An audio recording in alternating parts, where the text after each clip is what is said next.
Mindset. I am your host, Chantel Fitzgerald, and we are thrilled to have you here with us today. As you know, on Mindset, we talk to industry leaders at the top of their field to learn about how did they get there, what were their challenges and struggles along the way, and their mindset to push through. And boy, do we have an incredible guest for you today. She is a refugee turned sports professional turned entrepreneur. Well, actually, before that, she was an executive in corporate America turned entrepreneur. So please welcome Amita Mehta. She is the CEO of Amita Mehta Possible. So thank you so much for being here. Gosh, Chantel, thank you so much. I am so thrilled to be here, especially because it's Asian Pacific Heritage Month. So yes. I don't know that we planned that. Did we plan that? No, it worked out. It was coincidental, so it all worked. It's fantastic. Thank you so much for having me. Yeah, thank you so much for being here. I'm so excited to interview you because you have such an incredible story. Being a refugee from Uganda, then, transporting and then moving your life and your family from being a refugee to Lancaster, PA, and growing up in the US and all these cultural differences, and then becoming, getting your academics and sports and then getting into corporate America. So I want to learn more about this story of yours and your incredible journey to how you have become a CEO and entrepreneur till today. So what an incredible, I know I just fast forward through your whole life, but I can't wait to get into more of the details. Sure, absolutely. Well, it's just been a fascinating journey. I wouldn't even be able to say that. I think about this, and it's amazing to be sitting in front of you today because I feel like I've faced so many obstacles, and that's a big reason why I'm calling my new endeavor Amita Mehta Possible, because anything in life can be possible, because I'm a true blueprint. My life and my career has really evolved to being a blueprint in terms of what I think can help inspire people to embrace who they are and really own life on their own terms, and then having the business experience and translating it and helping organizations really help develop intentional leaders to build inclusive climates, because it's ever so important now, especially now that our lives and work intersect. In the past, life was over here, work was over here, but now we're in times of where things are intersecting. I think the new generation, our millennials, our Generation Z, they're really teaching us a lot about how to work and how consumer base and needs is going to be changing. So it's all about how do we build sustainable business as well. So quite a bit of intersections in terms of how I've landed here. Yes, indeed. And I love what you were saying about how your life is a blueprint to what you can ultimately become and how everything is possible. So let's start maybe a little bit at the beginning and then work our way through your life journey to just learn a little bit more about how you got there. So you were a Ugandan refugee, and your parents decided to come to the U.S. to be in a safer space. So tell us about that experience, if what you can remember, and just transitioning here to the U.S. and your life and growing up here. Sure. It's interesting. People say, well, here's where some catalytic moments happened for me, whether it was 10 years ago, 15 years ago. It really started when I was shot out of a cannon and when I was 3 months old. Literally was when our lives changed. So my family life, my parents, their lives were thriving in Uganda. My father was a bank executive at Barclays Bank, and life as they knew it changed. There was a dictator, Idi Amin. I'm sure people are familiar with this dictator. And he gave an ultimatum, 3 months and all Asians must be expelled out of Uganda, so without any money. My parents were left with some decisions with 4 children, all 4 under the age of 10, and had to flee with our lives out of Africa. $140, different refugee camps. My father was stateless, so he ended up in a refugee camp in Italy, while my mom was in England with my 3 brothers, and we eventually became reunited in America. And and while America was on the mind, as my parents were thinking about where are we going to survive, where are we going to live, and so America was the first choice because of freedom of religion and education. At first, there were so many refugees fleeing to America that it almost didn't work out, but there was a church agency that my father got connected with in Italy, and he signed off and said, yes, I will be a contributing member of society. I will take any job. And so he met a Lutheran pastor when he arrived in Pennsylvania, and they took him. His first stop was with an Amish family, and so he got settled with an Amish family, and Mom and us got reunited with him about 6 months later, and we got our start in the heart of Lancaster County with the Amish. Wow, that is incredible. And so what was like, well, it's first of all incredible that, you know, growing up in Uganda and then having to flee because of the dictator circumstances and then being separated from your father and then reuniting here in the US. So wow, that's already, you know, an incredible story in and of itself, and you're only a baby or, you know, a young child at that time. Well, and I'll describe it and we'll get into it. I would say it's Mississippi masala with a twist. So yes. we'll get to the twist later. Yes, indeed. That's always the best part, is the twist. So telling us, so you're in Lancaster County now and growing up and living amongst the Amish and being an Indian, you know, American now in Lancaster. Tell us about what was that like to grow up in Lancaster with the Amish? Yeah, I think we had our initial start there, and then we graduated. We got acclimated with the community, the Lutheran Church, and we graduated from living with the Amish for a short period of time to an old dilapidated farmhouse, and then graduated to a trailer. So 6 of us got to live in, I remember it just like yesterday, a red and white trailer, and grew up amongst the farmland. And so for me, I remember as a child, it was amazing to be running around this pond and feeling like this American kid, and I didn't realize it at the time, but I would be standing for the bus at the bus stop in the summertime, and then as I grew older, recognized that it was for the Head Start program, and the Head Start program was a program for youth at risk, meaning in terms of making sure that we could get assimilated. And I was just so proud to be going to this program. But also, as I was getting older as a child, I was recognizing that I wasn't necessarily that all-American kid in terms of, I was beginning to recognize some microaggressions. First, my parents not being necessarily welcomed, my father having difficulty finding work because he had an accent, and so people didn't realize he was actually educated. However, with the accent, they thought that he wasn't, and so we did have to make some compromises in the household in terms of speaking English. My father was very adamant about not speaking our native tongue of Gujarati at home, and mom was hurt because how do we retain our cultural heritage despite some of these challenges of assimilating? And so the plan was we were going to be very educated and take advantage of the American dream and speak perfect English and be involved. And so and then I began to realize that I could actually play sports, and it was all by accident. So I have 3 brothers, so one of which is a twin. So to make the teams even, I'd be playing basketball with them, and then just organically learned how to play basketball. And so there were times that I felt like this American kid, but then at the same time recognized we didn't have any money, and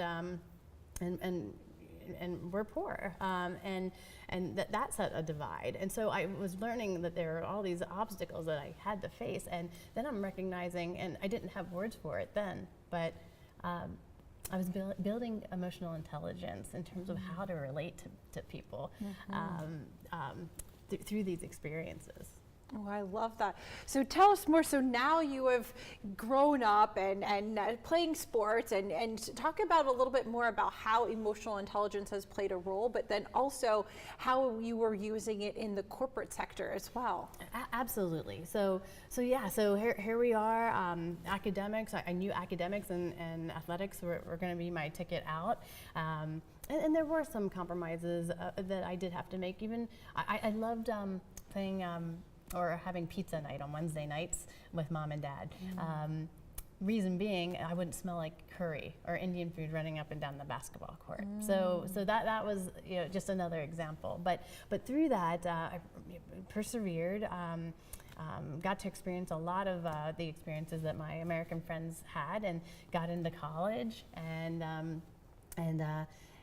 again was building new relationships with individuals. And I feel like sort of my self-resourcefulness really played a role, but then the emotional intelligence piece, being able to relate with others, exponentially helped me because again, being an athlete, that helped, because playing point guard, I was the architect, I was the quarterback on the court, so you needed to know how to read other players and how to bring out the best in your team. So it was through athletics and through a lot of the sort of cultural experiences, the arts that I was being exposed to along the way, and then came along the career.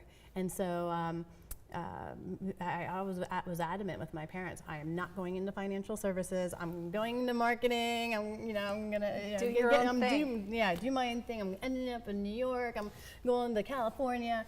And then my first job was at a regional bank in Lancaster County for a financial services firm. Everything you said you weren't going to do. Everything I said that I wasn't going to do. But it was the best thing I could have done, because I recognized that I was able to give back to the community through the work that I did in financial services. So again, only woman, one of few women, and a lot of the commercial lenders that I worked with couldn't understand how I was becoming coined as the church loan lady and the farm loan lady. And it was, and again, and this was a day and age without social media back then, and I'm dating myself now, but without that, what I was able to share is I grew up in this community, and so for me to be able to give back to the community was just absolutely thrilling to get my start. So that's where I think, again, just that being equipped with the coping skills, but then also recognizing that being a woman in the workplace was actually a strength. Not a detriment. And so I think that those were some of the things that really helped sort of build my confidence in the space. How was being a woman in the financial services a strength when you are surrounded more of in a male-dominated society, in a culture there? I mean, at first, I would have to have those talks in the mirror in the bathroom in the morning saying, I deserve to be here. I deserve a seat here. I earned this. And so there was definitely those pep talks that I would have to give myself.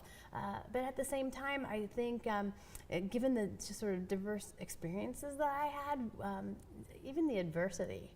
So from the adversity, but then opportunities that people had teed up for me really set me up in a way that I'd love to tell the story about. In the summertime, I quickly learned that a lot of my colleagues, the men, would be out on the golf course, and that's how they were doing business. And so I would find myself holding down the fort at the office, and then I recognized, wait a minute, I'm an athlete. I could learn to pick up a golf club, and so then I learned how to golf. And so it was really just understanding how business was done. So for me, it was less about sort of the gender aspects of things, but really leaning into my strengths and saying, wait, I'm an athlete, I can pick up a club. And I can leverage the relationships I already had in the community because I went to college locally in the community. So I really leaned into my strengths versus saying, well, okay, I'm a female, I'm not going to fit in. I learned how to fit in, to talk sports and play sports, and was able to get business done. Yeah, and also the fact that like your whole background was assimilating. You already had that strength from coming from Uganda to Lancaster and having to, connect to a totally different culture, totally different country. So I feel like your strength in being able to do that at such a young age is part of maybe your blueprint in life, really kind of helped you in the corporate sector as well, having to assimilate to a different dynamic and a different culture there as well. Yeah, and I think being able to, I'd say, disarm people in a way that I could show that I was relatable. So it was less about pointing out, this is why I'm different. It was just being able to point out that, hey, here's the unique value proposition of having a woman on the team. Yeah. And so when you're able to shift the conversation and relate to people and meet them where they are, it really proved to help me out in the longer term in terms of even just my growth. And actually, I felt like I was building support and allies from my male counterparts, because they saw that I was really trying to lean into it. Yeah, absolutely. So then at what point did you decide you're being very successful in your corporate job and in financial services and assimilating very well and having this open-mindedness to say, okay, what do I need to do to connect, to relate to all the people that I work with, and just picking up a club and learning golf and all of these things. So how did you continue to transition, into that, but also into Amita Mehta Possible? Yeah, I would say yes. So I assimilated, I made compromises, and again, there weren't necessarily words back then in terms of, I guess, women's empowerment or the women's movement. So yeah, there was covering that occurred. So it wasn't like, hey, I'm going to give up my full identity to fit in. Yeah, there were things that I had to compromise about myself in my career. And when I transitioned from a regional bank and wanted to, and had aspirations to go more global, to get more experience, I've always been career ambitious and felt that I could make a difference in the corporate arena. And so made the move to join a more global firm, JP Morgan. And it's interesting, 2 weeks after I joined JP Morgan, Chase bought JP Morgan. And so I was like, this will be great. So, I mean, wow, we're going from 15,000 employees to several hundred thousand.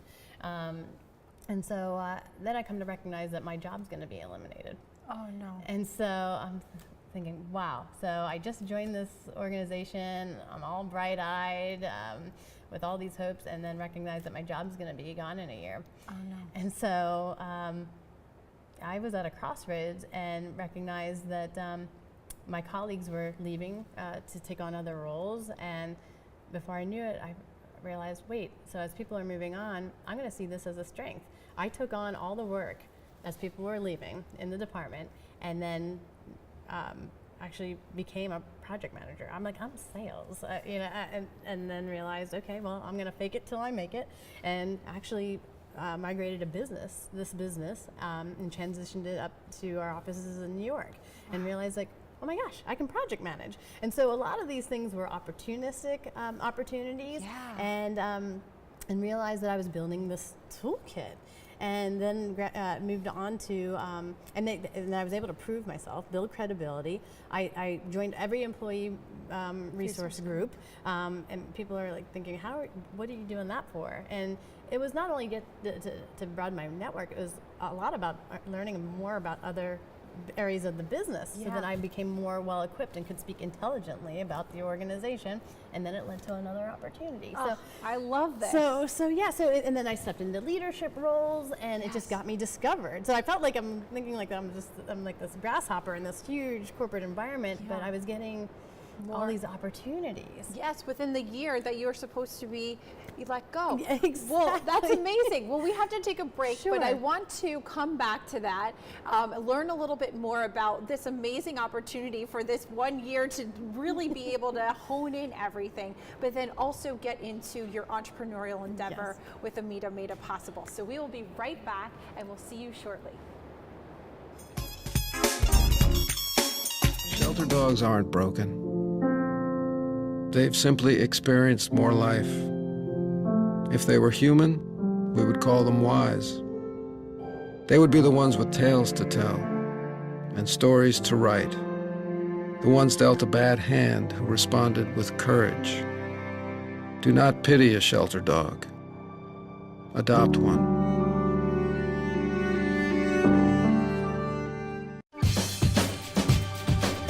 Say we've got grit, and we'll take it as a compliment. Because it's our uncommon drive, our spark within, that brings us together and sets us apart. We are temple made. And when others take shortcuts, when others take breaks, when others take the easy way, we take charge. Add us on social media to watch bloopers, behind-the-scenes footage, previews, and more.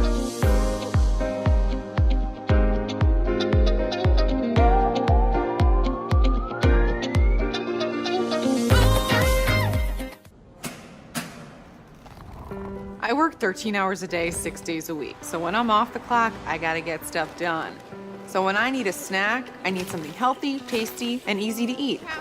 Like wonderful pistachios without the shells. They're protein-powered, delicious, and great on the go. And that's perfect for me. Thanks, Liz. A woman without a lot of time. Whether you're a gourmet cook or just want to eat like one, visit Rostelli Market Fresh, your home for the freshest, locally sourced ingredients to please everyone who loves great food. Our organic meats, quality seafood, and free-range poultry are cut fresh to order. Chefs create culinary-inspired prep foods made fresh every day, which pair nicely with our vast selection of fine wines and spirits. Choose from handmade pastas, artisan cheeses, organic produce, and grocery items, all from the finest purveyors. Rostelli Market Fresh, from our family to yours.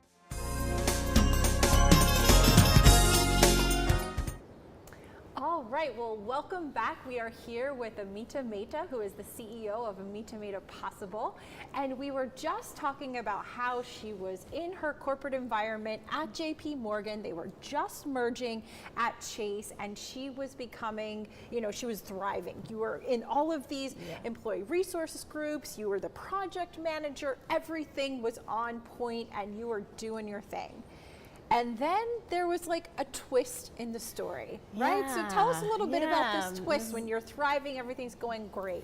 Yeah, so just as my career's thriving, I'm actually beginning to recognize wow, I feel like I'm doing all the things that I was set out to do, all the sacrifices that my family made, fleeing here, assimilating, I'm living out the dreams, the American dream. Yeah. And then I come to realize that, wait, I'm taking a minute to realize, who am I? Who's Amita? And then I come to realize, wow, I have a secret. And this secret is gonna ostracize me from my family, my heritage, my culture, my religion. It's gonna derail my career, everything that I worked so hard for. And I didn't know what to do. I became less productive. I would have my times in the ladies' room crying, and then coming back out and putting myself together.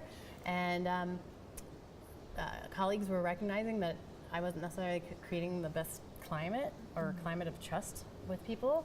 And leadership began to recognize this, and my performance was declining. And so I knew I needed to call in reinforcements. So I called my twin brother, my best friend, and told him I have this secret, and I really need to talk to you. So we're having this conversation over the phone, and he's like, come out with it. You've been so withdrawn. What's going on? What's going on in your life? And I couldn't even say it because I was still trying to come to terms with it on my own. And so I say, I'm a and he's like, what? I'm like, I'm a la. Yeah. And he's like, what's going on? What are you saying? And he's like, say it, what? And I'm like, I'm a lesbian. And he's quiet. And I'm thinking, oh God, what did I just do? And in my mind, please say something. And then he finally says, Amita, I have something to tell you. And I'm thinking, oh gosh. And he's like, I'm a lesbian trapped in a man's body. And I'm like, what? Can we take this seriously right now? Like, this is my life. And he's like, no, I am serious. You're the same person. You're the same Amita. You have the same character. You'll always be my wonder twin. And that moment led me to believe that I can do anything and be anything. And so I leaned into it and shared it with my colleagues, with my leadership. And then people recognized, like, wow, like Amita is truly an authentic leader. Wow. And so it opened so many doors that I could never have imagined. And speaking of doors, I believe you were on the Real Women magazine. Yes. Yes. And is Yes. this, look at, oh, I love that picture of you. That's so beautiful. Tell us about this. So Yes. was this after you came out and was leaning into being a lesbian and being in the gay community? Tell us a little bit about this Real Women awesomeness. Again, that you were and you able would think to that have this be on the cover of the magazine. I know, I'm like a cover girl, and like you would never think that you would think that this is a linear process, that this was something that I had planned, but after thriving and really coming into terms in terms of who self-actualized as I was. So I realized I'm self-actualized, I am an authentic leader, and then I had transitioned to another great corporate brand, Prudential, was thriving there. And then as I was leaning into authentic leadership, people were giving me feedback that, wow, Amita, like you're really owning your truth. And then an opportunity came about with Real Women magazine. I had actually reached out to the editor-in-chief and said, I think I have a story to tell. And so the balls got rolling, and I thought it was going to be a little column on page 38. Yeah. And before we knew it, I was On the cover of the magazine, and it was called Living Out Loud, and it was about embracing my cultural heritage and living my truth. And from there, I recognized from all of that feedback from people and readers that, wow, there's something here. The time is now for me not to sit on the sidelines anymore. And really do something about it. And so that's when I began to think about, you know what, there's a brand here, Amita Mehta Possible, because I feel like I've been able to show that anything is possible. Yes. And so as I was working in corporate, some major roles, decided to make the transition out and really launch this brand, because I didn't want to be that person on the sideline. I felt like I had built a platform now, and I have a voice that I can really inspire people to live their best selves professionally and personally, and help organizations really lean into developing intentional leaders and developing strong climates, because I lived it. Yes, I love that. Amita Mehta Possible is so inspiring. And just your story is inspiring. So really leveraging this platform of being recognized, but also being able to tell your story and being your true, authentic self, and really putting it all out there and saying, look, this has been my life. And it's going back to what you were talking about, this blueprint for your life. And I guess you inspiring us that we all have this blueprint. We all have our own story. We all have our own, struggles that we have had to overcome and may continue to overcome. Exactly. But anything is possible if we continue to try. Anything is possible, and I've learned that we can all lean into our misfit qualities. So I talk a lot about the marvels of being a misfit.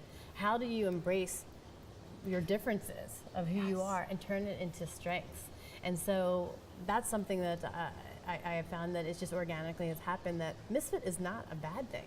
Yeah. It's actually a great thing to be a misfit, because all of those things that you think are your detriments are actually strengths. Yes.